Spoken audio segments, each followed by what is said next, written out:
एक तरफ जहां हमारे देश की सड़कों पर पाकिस्तान जिंदाबाद के नारे लगा दिए जाते हैं और इन नारों को लगाने के बाद संवैधानिक अधिकारों की दुहाई दी जाती है। एक तरफ जहां अफजल गुरु के समर्थन में नारे लगते हैं कि अफजल हम शर्मिंदा हैं, तेरे कातिल जिंदा हैं, और ऐसे नारे लगाने वाले लोगों के समर्थन में कथित बुद्धिजीवी आ जाते हैं और अभिव्यक्ति की आज़ादी की बात करने लगते हैं। इसी तरीके से इसी देश की सड़कों पर खड़े होकर गुस्ताखे नबी की एक ही सजा, सरतन से जुदा, सरतन से जुदा, ऐसे नारे लगाए जाते हैं। और यही वो देश है जहां पर भारत माता की जय बोलने पर एक छोटे मासूम बच्चे को 4 घंटों तक जमीन पर बैठाया जाता है, उसके साथ मारपीट की जाती है, उसे मानसिक रूप से प्रताड़ित किया जाता है। और ये और कहीं नहीं बल्कि आपके और हमारे मध्य प्रदेश में हुआ है। नमस्कार, मेरा नाम है अंकित और आप देखना शुरू कर चुके हैं आयुध।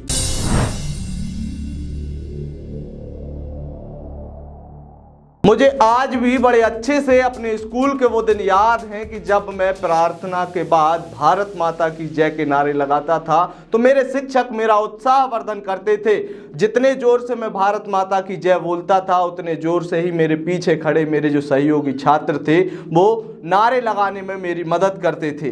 मेरे साथ कभी ऐसा नहीं हुआ, लेकिन आपको ये सोचने में भी नहीं आएगा कि आपका बच्चा स्कूल की प्रार्थना के बाद यदि भारत माता की जय बोल देता है तो आपके बच्चे के साथ मारपीट भी हो जाती है। ये मामला कहीं और का नहीं बल्कि मध्य प्रदेश के गुना जिले का है। ऐसा मामला सामने आया है जिसे देख और सुनकर हर राष्ट्र प्रेमी की, हर देशभक्त की आंखें खुली की खुली रह गईं। गुना जिले के क्राइस्ट स्कूल की कक्षा 7 में पढ़ने वाला एक मासूम बच्चा जो कि प्रार्थना के बाद भारत माता की जय बोल देता है तो वहां पर मौजूद शिक्षकों को उसका यह जयकारा इतना नागवार गुजरता है कि वे बच्चे के साथ मारपीट करते हैं। 4 पीरियड तक उस बच्चे को कक्षा में जमीन पर बिठाया जाता है। इस घटना के बाद बच्चा मानसिक रूप से इतना प्रताड़ित हो जाता है कि स्कूल की छुट्टी के बाद वह बंद कर लेता है अपने आप को एक अंधेरे कमरे में। बच्चे के ये हाव भाव देखकर उसके परिजन उससे तुरंत ही पूछते हैं कि बेटा स्कूल में क्या हुआ। तब वह कक्षा 7 का बच्चा अपने पिता को पूरी घटना के बारे में जानकारी देता है।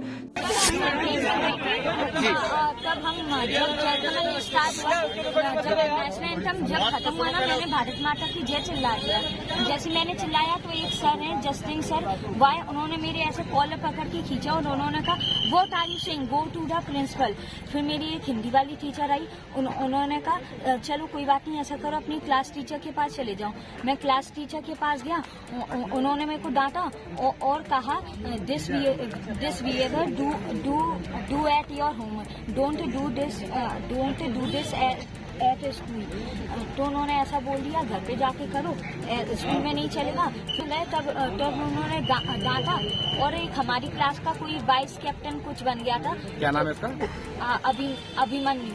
तो मैम ने कहा एक बच्चा हमारा नाम रोशन कर रहा है, तुम हमारा नाम डुबा रहे हो। और उसके बाद मैम ने कहा अब तुम पूरे दिन के लिए जमीन पे बैठोगे। मैम का क्या नाम था? जस्मिना खान। जहां वह बताता है कि स्कूल में केवल और केवल भारत माता की जय बोलने पर उसके साथ मारपीट की गई है। बच्चे के पिता को जैसे ही इस मामले की जानकारी लगती है, बच्चे का पिता स्थानीय सामाजिक संगठनों से संपर्क करके सीधे ही स्कूल पहुंच जाता है। स्कूल पहुंचकर ये सामाजिक संगठन वहां पर धरना प्रदर्शन देते हैं जिसमें अखिल भारतीय विद्यार्थी परिषद के कार्यकर्ता भी शामिल होते हैं। इन्होंने मांग की कि कैसे भारत में रहकर ही कुछ लोग भारत माता की जय बोलने पर आपत्ति जता सकते हैं। उसका एक ही सवाल पूछा, भारत माता की जय मैं नहीं बोलूंगा क्या?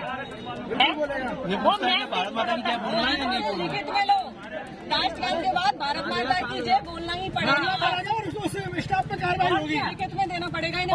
मैडम करती है, नीचे बैठो, उसकी मैंने इसको बिठा रखा है। जब दूसरी कोई अपराध इतना सा है कि राष्ट्रगान के पश्चात इसने भारत माता की जय बोल दी बस। प्रदर्शन की जानकारी लगते ही मौके पर एसडीएम सहित तमाम आला अधिकारी पहुंचते हैं और प्रदर्शनकारियों को समझाने की कोशिश करते हैं, लेकिन प्रदर्शनकारियों ने साफ तौर पर यह कह दिया था कि जब तक स्कूल के द्वारा लिखित रूप से माफी नहीं मांगी जाती और लिखित रूप से यह आश्वासन नहीं दिया जाता कि अब से स्कूल स्कूल के बच्चों को भारत माता की जय बोलने दी जाएगी, तब तक वे प्रदर्शन इसी प्रकार से करते रहेंगे। स्कूल प्रबंधन ने प्रदर्शनकारियों की इस मांग को तो मांग लिया, लेकिन स्कूल प्रबंधन के द्वारा अपने शिक्षकों पर कोई कार्रवाई नहीं की। इस बात की जानकारी जब प्रदर्शनकारियों को लगती है तो प्रदर्शनकारियों के द्वारा मांग की जाती है कि स्कूल के ऐसे शिक्षकों को जो भारत माता के नाम से इतना चिढ़ते हैं, इन पर FIR दर्ज होनी चाहिए।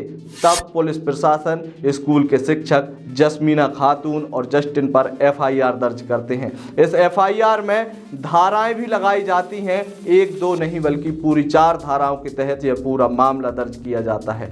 यही नहीं, गुना के इस मिशनरी स्कूल पर सरकारी जमीन हड़पने का भी आरोप लगता है। आरोप किसी और ने नहीं बल्कि पूर्व नगर पालिका अध्यक्ष के द्वारा लगाए गए हैं। इस प्रदर्शन में शामिल होने जब पूर्व नपाध्यक्ष पहुंचे तो वे अपने साथ एक खसरा लेकर आए थे। पूर्व नपाध्यक्ष के मुताबिक स्कूल सरकारी जमीन पर कब्जा किए हुए है, जिसकी बात कई बार वह स्थानीय अधिकारियों को बता चुके हैं, लेकिन स्थानीय अधिकारियों के द्वारा स्कूल पर कोई कार्रवाई नहीं की गई। इस खसरे के मुताबिक ऐसी बड़ी भूमि है जिस पर यह क्राइस्ट स्कूल का प्रबंधन कब्जा किए हुए है। अब देखना ये होगा कि क्या स्थानीय प्रशासन इस स्कूल के कब्जे से सरकारी जमीन को मुक्त करा पाता है या नहीं। यदि आपको हमारी आज की ये रिपोर्ट पसंद आई हो तो इसे आप अपने दोस्तों और रिश्तेदारों के साथ जरूर साझा कीजिए। आप आयुध को सब्सक्राइब करना ना भूलें। आप हमें फेसबुक, ट्विटर और इंस्टाग्राम पर भी फॉलो कर सकते हैं। आपका बहुत बहुत धन्यवाद।